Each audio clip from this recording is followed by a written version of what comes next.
Firman Tuhan untuk malam hari ini diambil dari Bilangan pasal yang ke-14 ayat yang ke-27 sampai ke-33.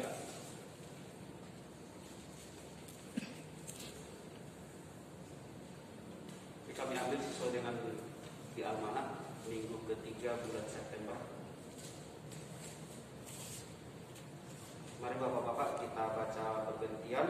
Saya mulai dari ayat yang 27, Bapak-bapak 28 dan seterusnya, dan 33 nanti kita baca secara bersama-sama. Demikian firman Tuhan. Berapa lama lagi umat yang jahat ini akan bersungut-sungut kepadaku? Segala sesuatu yang disungut-sungutkan orang Israel kepadaku telah kudengar. Katakanlah kepada mereka, demi aku yang hidup, demikianlah firman Tuhan, bahwa saya seperti yang engkau di hadapanku, demikianlah akan kulakukan kepadamu. Di padang gurun ini bangkai-bangkaimu akan berhantaran, yakni semua orang di antara kamu yang dicatat, semua tanpa terkecuali yang berumur 20 tahun ke atas, karena kamu telah bersungut-sungut kepadaku. Bahwasanya kamu ini akan masuk ke negeri yang dengan makan sampah telah kujanjikan akan ke kamu, kecuali Kaleb bin Yefune dan Yosua bin Nun. Tentang anak-anakmu yang telah kamu katakan, mereka akan menjadi tawanan, merekalah yang akan kubawa masuk, supaya mereka mengenal negeri yang telah kamu hinakan itu. Tetapi mereka kamu bangkai-bangkai akan berkata di padang gurun ini. Sama-sama. Dan anak-anakmu akan membawa sebagai pembawa dari padang gurun 40 tahun lamanya, dan akan menanggung akibat ketidaksetiaan sampai bangkai-bangkaimu habis dengan padang gurun. Amin. Demikian firman Tuhan yang telah kita dengarkan bersama-sama. Adapun sebagai tema daripada firman Tuhan pada malam hari ini, jangan bersungut-sungut. Dengan tujuan melalui firman Tuhan ini, kaum bapa atau kaum pria supaya diingatkan dan ditegur agar jangan bersungut-sungut dalam hidupnya. Bersungut-sungut ini mungkin sama dengan kalau kita buka di kamus bahasa Indonesia itu menggerutu. Kalau bahasa kerennya sekarang ini agak sesak. Bahasa kerennya apa? Nyinyir. Nyinyir. Banyak sekarang kalau kita dengarkan di media sosial, ya, pertentangan antara kelompok A dengan kelompok B, ya. Yang satu menyinyiri kelompok yang lain mungkin karena ketidakpuasan, ya, itu, ya, karena orang kalau sudah puas saya yakin tidak akan menggerutu. Tapi namanya manusia jarang mendapatkan langsung puas, ya. Artinya itu tidak menikmati atau tidak mensyukuri apa yang telah diterima selama ini. Itu orang yang sering menggerutu atau bersungut-sungut. Padahal kalau kita perhatikan di pasal 14 ayat 7, berapa lama lagi umat yang jahat ini akan bersungut-sungut kepadaku? Segala sesuatu yang disungut-sungutkan orang Israel kepadaku telah kudengar. Tuhan berkata demikian berarti sudah sering orang Israel itu bersungut-sungut. Ya, bersungut-sungutnya mereka pada saat perjalanan mereka dari tanah Mesir menuju tanah Kanaan, ya. Seperti yang dijanjikan Tuhan kepada mereka bahwa di sanalah mereka tinggal, ya, karena di sana tanahnya subur, kata tanah Kanaan, ya, berlimpah susu dan madunya, ya.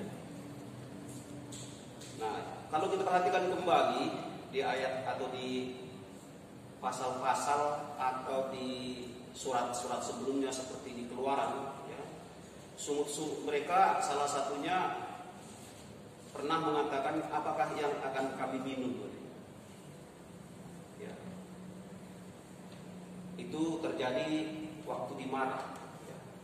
Karena air yang di Mara itu saat itu rasanya pahit, sehingga mereka bersungut-sungut karena bingung mau minum apa, karena airnya rasanya pahit, tidak mungkin diminum, ya. Kalaupun diminum mungkin tidak puas atau rasa dahaganya tidak lega, tidak terasa gitu bahwa mereka sudah enak pada saat minum itu. Yang namanya rasa pahit, ya. Harusnya kan rasa air itu tawar, baru rasa minum itu enak itu. Kemudian ada juga sungut-sungut mereka pada saat di padang gurun itu, ya. Bisa kita juga di Keluaran 16, ya. Apa katanya di situ? Kalau kami mati tadinya di tanah Mesir oleh tangan Tuhan, ketika kami duduk menghadapi kuali berisi daging dan makan roti sampai kenyang, sebab kamu membawa kami keluar ke padang gurun ini untuk membunuh seluruh jemaat ini dengan kelaparan. Itu salah satu juga sungut-sungut mereka, sungut-sungut bangsa Israel tersebut, ya. Mereka bersungut-sungut kepada Musa dan Harun, ya. Sungut-sungut yang lain bisa juga kita lihat di Keluaran 17 ayat 3. Hauslah bangsa itu akan air di sana. Bersungut-sungutlah bangsa itu kepada Musa dan berkata, mengapa pula engkau memimpin kami keluar dari Mesir untuk membunuh kami, anak-anak kami, dan ternak kami dengan kehausan. Jadi apa yang telah disebutkan oleh Tuhan, berapa lama lagi umat yang jahat ini akan bersungut-sungut. Artinya bahwa umat Israel itu sudah berulang kali sungut-sungut. Bersungut-sungutlah semua orang Israel kepada Musa dan Harun, dan segenap umat itu berkata kepada mereka, sekiranya kami mati di tanah Mesir atau di padang gurun ini, ya. Jadi beberapa kali orang Israel bersungut-sungut kepada Musa dan Harun, ya, karena ada yang mereka harapkan tapi tidak tercapai, kira-kira seperti itu. Keinginan mereka tapi tidak menuruti firman Tuhan, padahal Tuhan sudah berfirman kepada Musa apa yang dikembangkan itu. Mereka ada yang tidak mau mendengar, ya. Tidak yakin, tidak percaya, ya. Mungkin di antara orang di bumi ini juga, kalau tidak langsung, karena Tuhan itu berfirman kepada Musa, Musa menyampaikan kepada bangsa Israel itu. Jadi bisa juga di dunia ini juga terjadi hal yang sama. Kalau zaman sekarang ini dia tidak seperti Thomas gitu, ya, tidak percaya yang disampaikan Tuhan kalau tidak langsung Tuhan itu sendiri menyampaikan. Padahal Tuhan sudah menunjukkan banyak mujizat kepada bangsa Israel, sudah banyak, tapi mereka tetap tidak percaya, masih bersungut-sungut, ya. Karena bersungut-sungut ini juga kan tidak boleh. Tuhan juga melarang untuk kita bersungut-sungut, ya. Itu bisa juga kita lihat pada Yohanes 6 ayat 43 apa disebutkan. Jawab Yesus kepada mereka, jangan kamu bersungut-sungut. Artinya bersungut-sungut tidak boleh, ya. Jadi, tapi kita sebagai manusia biasa sering bersungut-sungut, ya, tanpa kita sadari kadang-kadang menggerutu dalam hati. Mungkin orang lain tidak mendengarkan, tapi dalam hati kita menggerutu, ya. Banyak sungut-sungut itu, ya. Salah satunya bisa juga sungut-sungut kita masalah kepuasan, ya. Seseorang melihat punya sepeda, kita tidak punya, yang lain berkata, seandainya aku punya sepeda, aku tidak akan jalan kaki lagi. Setelah memiliki sepeda, dalam hati menggerutu lagi, kenapa saya tidak bisa punya motor? Seandainya saya punya motor, saya tidak capek lagi untuk menggoes sepeda ini, tidak mengeluarkan keringat lagi. Setelah punya motor, menggerutu lagi, mengeluh lagi, ya. Seandainya saya punya mobil, ya, maka kalau saya bepergian ke tempat lain, ke tempat kerja, jika hujan datang, maka saya tidak akan kehujanan atau tidak perlu lagi memakai jas hujan. Setelah punya mobil, ingin lagi mobil yang lebih mewah, ya. Demikian seterusnya. Bahkan bagi mereka yang punya uang, pasti berpikir juga untuk membeli yang lebih, yaitu pesawat, ya.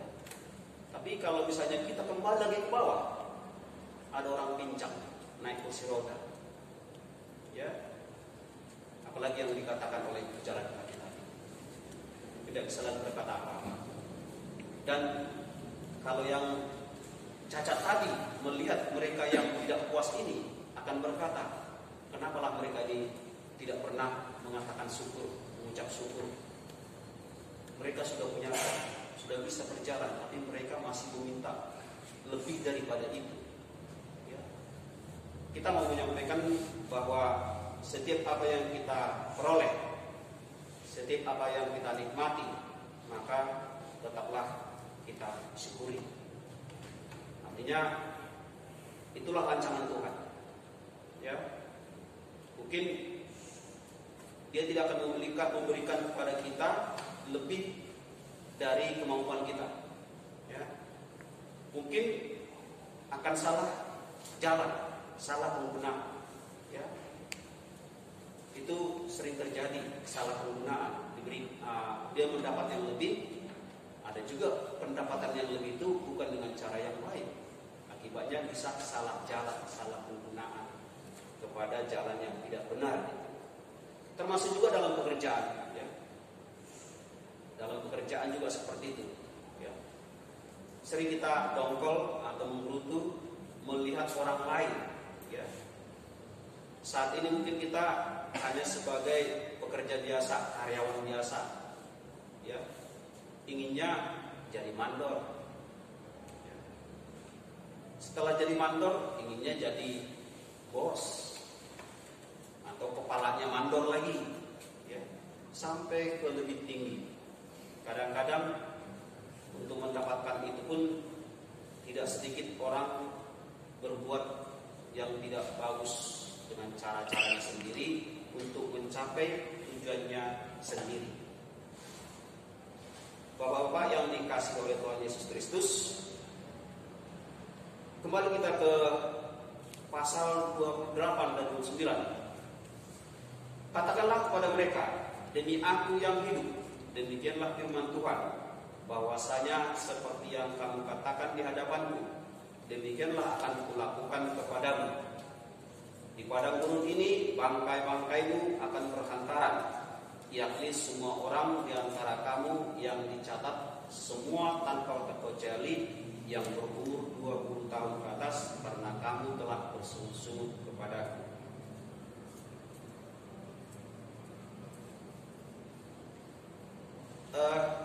Bapak-bapak yang dikasihi oleh Tuhan Yesus Kristus, ya.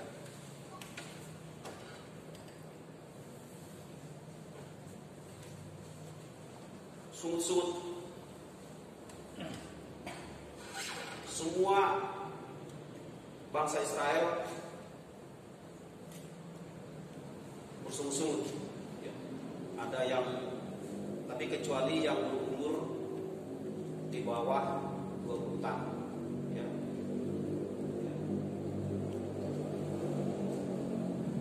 Kalau kembali kita baca di Bilangan 14 ayat sebelumnya, ya, di Bilangan 14 ayat 2, bersungut-sungutlah semua orang Israel kepada Musa dan Harun, dan segenap umat itu berkata kepada mereka, sekiranya kami mati di tanah Mesir atau di padang gurun ini. Tuhan melakukan hal ini sesuai dengan sungut-sungutnya. Itu bisa kita temukan di ayat berikutnya, ya. Melakukannya memang benar, ya. Bangsa Israel mati di padang gurun itu, dan bangkainya berhantaran. Berhantaran sini kalau kita buka di kamus itu terletak di sana sini. Alangkah Ngerinya kalau pada saat itu ada kita di sana, ya. Terletak di sana sini, berhamburan lah kira-kira. Ya, kalau misalnya bus jatuh, terbalik atau tumburan, maka penumpang bus itu akan terletak di mana-mana, di sana sini, dalam kondisi tidak bernyawa lagi. Nah, ini hukuman Tuhan, ya, bahwa bangsa Israel itu berhantaran bangkai-bangkainya, ya. Kalau kita mendengar cerita ini, ya, membayangkannya begitu ngeri, ya. Karena kenapa seperti itu? Apa yang telah diperintahkan Tuhan kepada Musa, dan Musa menyampaikan kepada mereka, tidak percaya, tidak yakin apa yang telah diperintahkan Tuhan kepada Musa, dan tidak percaya mereka apa yang telah disampaikan oleh Musa, bahwa itu adalah perintah dari Tuhan. Ya. Bahwasanya kamu tidak akan masuk ke negeri yang dengan mengangkat sumpah telah dijanjikan akan diberi kepada kamu diami, kecuali Kaleb bin Yefune dan Yosua bin Nun. Ini Tuhan tidak akan memberikan tempat yang dijanjikan kepada mereka kecuali kepada dua orang ini. Kenapa kepada hanya dua orang ini? Karena mereka ini baik bagi Tuhan, ya, dan mereka juga jujur mengatakan apa adanya.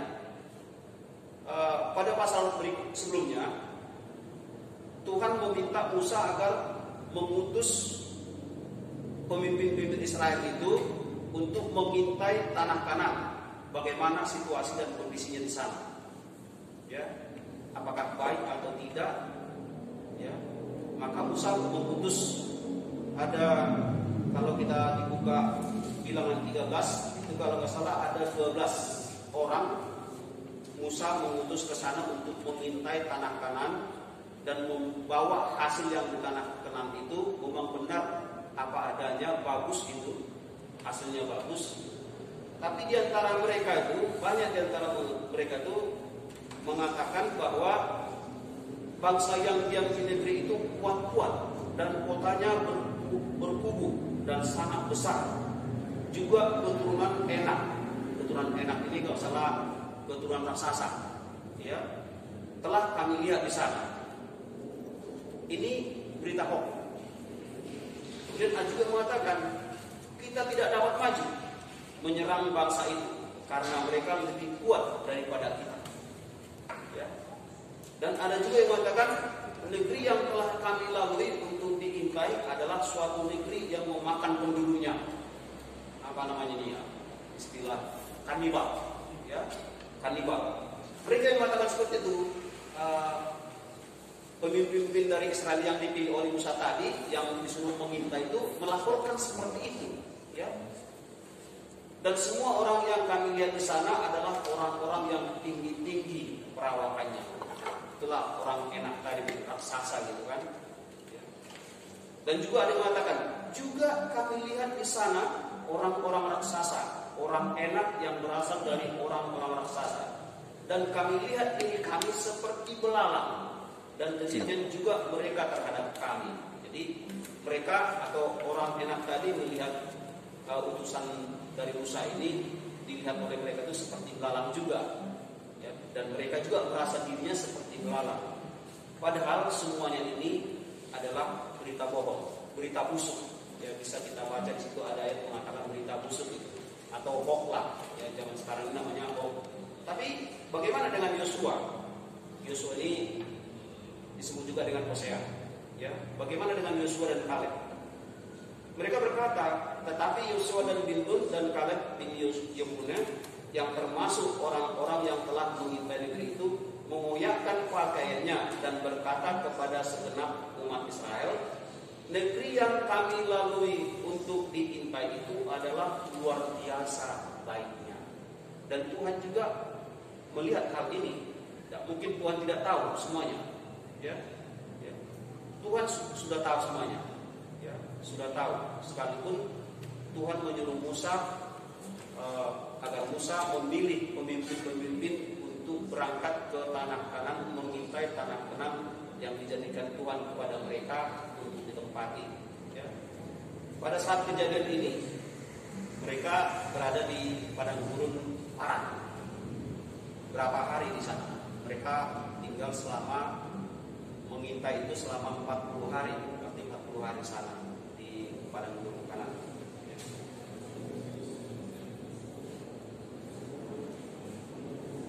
Kemudian, tetapi hambaku Kaleb karena lain jiwa yang ada padanya dan ia mengikut aku dengan sepenuhnya akan kubawa masuk ke negeri yang telah dimasuki itu dan keturunannya akan memilikinya.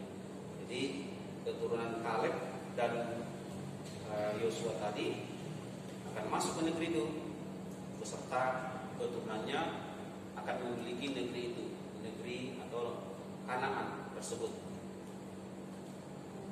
Pada Bilangan pasal 14 ayat 31 sampai 33 tentang anak-anakmu yang telah kamu katakan mereka akan menjadi tawanan. Tentang anak-anakmu yang telah kamu katakan mereka akan menjadi tawanan. Ya. Ini rutuan mereka bahwa mereka telah pernah mengatakan bahwa anak-anaknya menjadi tawanan. Ya. Tentang anak-anakmu yang telah kamu katakan mereka akan menjadi tawanan, mereka lah yang akan kubawa masuk, ya, supaya mereka mengenal negeri yang telah kamu hinakan itu.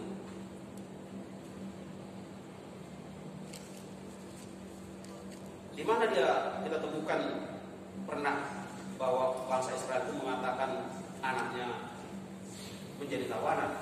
Bisa kita kembali ke pasal 14 ayat 3, di situ disebutkan, mengapakah Tuhan membawa kami ke negeri ini? Supaya kami tewas oleh pedang dan istri serta anak-anak kami menjadi tawanan. Bukankah lebih baik kami pulang ke Mesir? Inilah sungut-sungut mereka juga, ya, bahwa mereka takut tewas oleh pedang dan istri-istri mereka juga serta anak-anaknya dijadikan sebagai tawanan.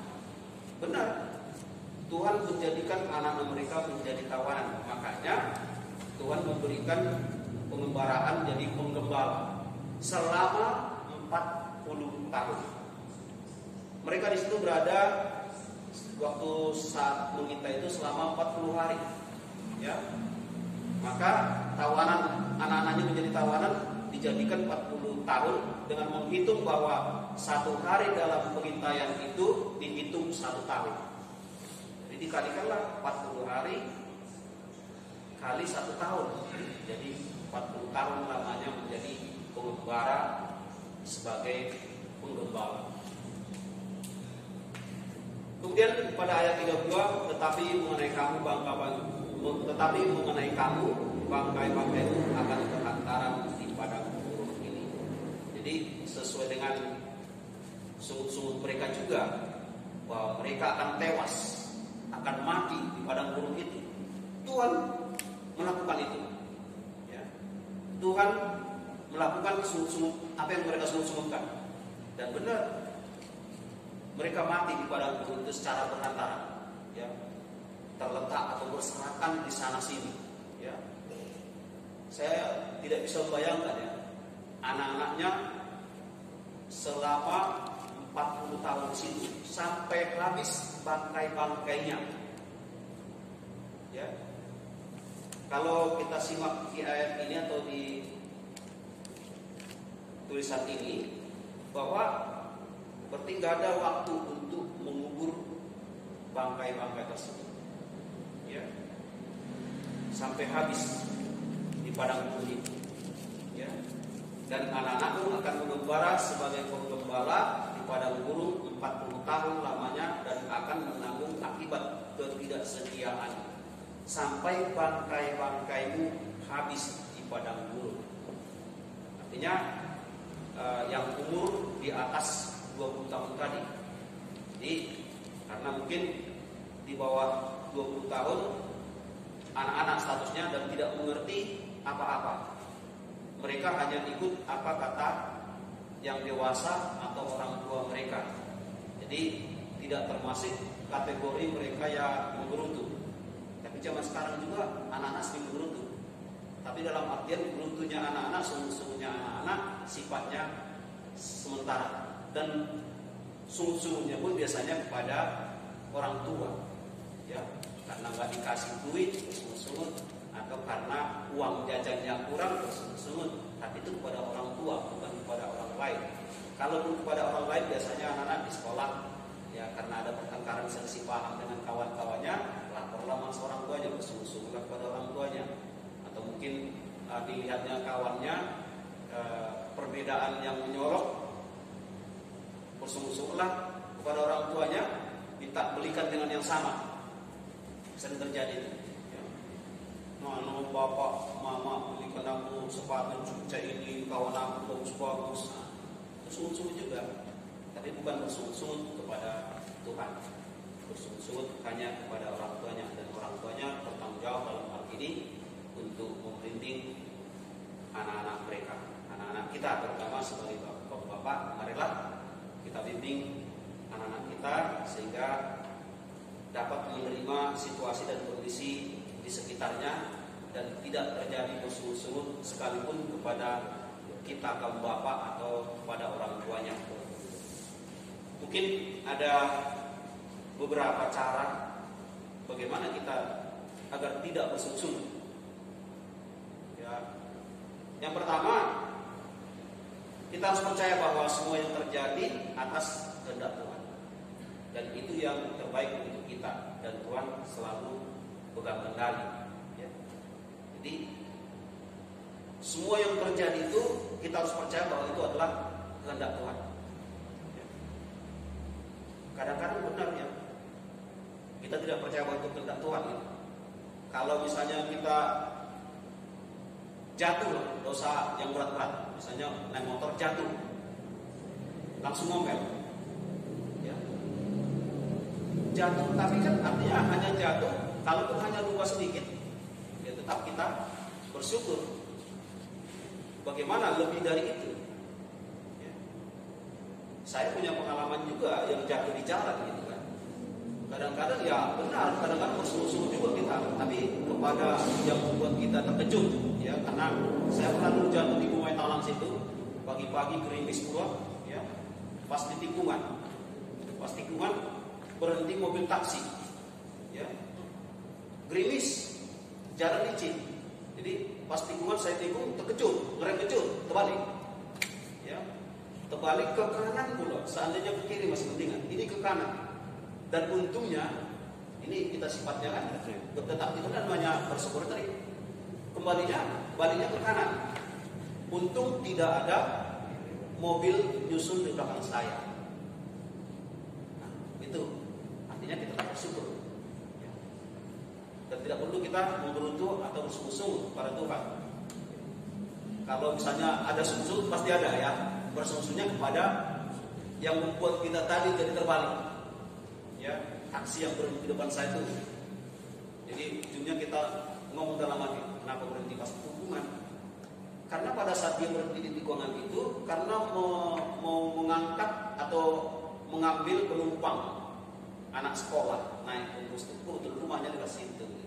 Pas di situ musim hujan, jadi pas di depan tak peduli lagi tikungan atau tidak, berhenti sesukanya aja. Yang penting anak ini selamat, mungkin supaya jangan terlalu banyak kena hujan, berhentilah pas di tikungan itu sebagian kecil, ya, yang mungkin kita bersungut-sungut juga, tapi bukan kepada Tuhan, tapi tetap kita syukuri. Di Yeremia pasal 9 ayat 11 juga disebutkan, sebab aku ini mengetahui rancangan-rancangan apa yang ada padaku mengenai kamu. Demikianlah firman Tuhan, yaitu rancangan damai sejahtera dan bukan rancangan kecelakaan, untuk memberikan kepadamu hari depan yang penuh harapan. Artinya kecelakaan yang kita alami tadi tidak perlu khawatir, ya, sekalipun sudah lecet, sekalipun saya harus kembali lagi ke lahat karena nggak sanggup lagi, ya, karena rasa sakit masih, karena start motor itu mengangkat dada gitu. Jadi saya berpikir juga pada saat itu, seandainya saya tidak terjadi kecelakaan di situ, mungkin di depan saya ada yang lebih parah. Itulah rancangan Tuhan bagi saya. Itu rancangan Tuhan bagi kita. Kalau sesuatu yang terjadi pada kita, maka pikirkanlah bahwa itu semua adalah rancangan Tuhan yang terbaik buat kita ke depannya. Kemudian yang berikutnya, belajarlah mengucap syukur. Karena dengan mengucap syukur maka kita akan lebih ringan menjalani beban hidup kita. Ini berat sekali, menyatakan syukur ini berat sekali. Ya. Saya masih teringat dulu ada yang khotbah di dalam duka. Kalau dikatakan bersyukurlah selalu, ya. Memang benar kita harus bersyukur, tapi di lain sisi ada juga berpikiran negatif. Ya. Jadi apapun yang terjadi pada diri kita, marilah kita selalu mengucap syukur. Ya. Terutama bagi kita, bagi pekerjaan kita, apapun yang kita terima, bagian kita, pekerjaan kita, tetap kita bersyukur, ya. Seberapa berat pun, seberapa ringan pun, seberapa besar, seberapa kecil pun penghasilan itu, tetap kita nyatakan dengan syukur. Karena 1 Tesalonika 5 ayat 18 juga mengatakan, mengucap syukurlah dalam segala hal, sebab itulah yang dikehendaki Allah di dalam Kristus Yesus bagi kamu. Semoga firman Tuhan ini menjadi terang bagi kita dan terhindar dari sudut-sudut. Tuhan Yesus memberkati kita. Amin.